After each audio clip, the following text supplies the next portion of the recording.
राष्ट्रीय मानवाधिकार आयोग में नियुक्तियां पहले से तय थीं। कांग्रेस बोली सरकार ने न तो बातचीत की न रायशुमारी की। राष्ट्रपति द्रौपदी मुर्मू ने सुप्रीम कोर्ट के पूर्व सीजेआई वी राम सुब्रमण्यन को राष्ट्रीय मानवाधिकार आयोग अध्यक्ष नियुक्त किया। अब कांग्रेस ने उनकी नियुक्ति पर सवाल उठाए हैं। कांग्रेस की ओर से जारी किए गए लेटर में कहा गया है कि एनएचआरसी के चेयरपर्सन की सिलेक्शन कमेटी में लोकसभा के नेता प्रतिपक्ष राहुल गांधी और राज्यसभा में विपक्ष के नेता मल्लिकार्जुन खड़गे भी थे, लेकिन उनकी राय को गंभीरता से नहीं लिया गया। कांग्रेस ने कहा कि चयन समिति की बैठक बुधवार को हुई थी, लेकिन यह पहले से निर्धारित एक्सरसाइज थी। इसमें एक दूसरे की सहमति लेने की परंपरा को नजरअंदाज कर दिया गया। ऐसे मामलों में यह आवश्यक होता है। यह निष्पक्षता के प्रिंसिपल को कमजोर करता है, जो चयन समिति की विश्वसनीयता के लिए महत्वपूर्ण है। सभी की राय लेने विचार करने को बढ़ावा देने के बजाय समिति ने बहुमत पर भरोसा किया। इस मीटिंग में कई वाजिब चिंताएं उठाई गई थीं, लेकिन उसे दरकिनार कर दिया गया। दरअसल वी राम सुब्रमण्यन को राष्ट्रीय मानवाधिकार आयोग अध्यक्ष नियुक्त किए गए। उनसे पहले सुप्रीम कोर्ट के पूर्व जज जस्टिस अरुण कुमार मिश्रा आयोग के अध्यक्ष थे। वे इसी साल 1 जून को इस पद से रिटायर हुए थे। तब से ही आयोग की सदस्य विजया भारती सैनी कार्यवाहक अध्यक्ष की जिम्मेदारी निभा रही थी।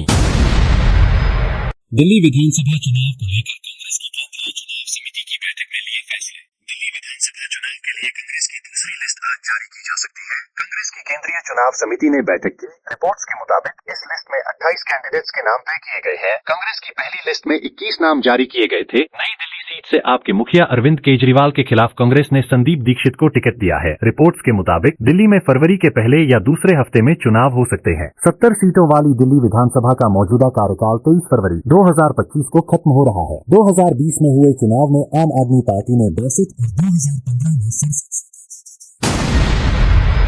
महाराष्ट्र में फडणवीस सरकार में मचा नया बवाल। शिंदे गुट के कई नेता हुए नाराज। महाराष्ट्र में देवेंद्र फडणवीस सरकार के नए मंत्रियों को सरकारी घर अलॉट किए गए हैं। वहीं अब मंत्रियों को दिए गए सरकारी घर को लेकर विवाद शुरू हो गया है। शिवसेना के कुछ मंत्रियों को सरकारी बंगले के बजाय सरकारी फ्लैट आवंटित किए गए हैं। इसकी वजह से शिंदे गुट के शिवसेना के मंत्री नाराज हैं। बीजेपी के बड़े मंत्रियों को पॉश सरकारी बंगले आवंटित किए गए हैं, जबकि शिवसेना के कुछ कैबिनेट मंत्रियों को फ्लैट दिए गए हैं। बता दें कि महाराष्ट्र के मुख्यमंत्री देवेंद्र फडणवीस ने 23 दिसंबर को विभागों के बंटवारे की घोषणा की थी। इसमें फडणवीस ने गृह मंत्रालय अपने पास रखा है। डिप्टी सीएम अजित पवार को वित्त विभाग आवंटित किया गया, जबकि एकनाथ शिंदे को शहरी विकास विभाग मिला है।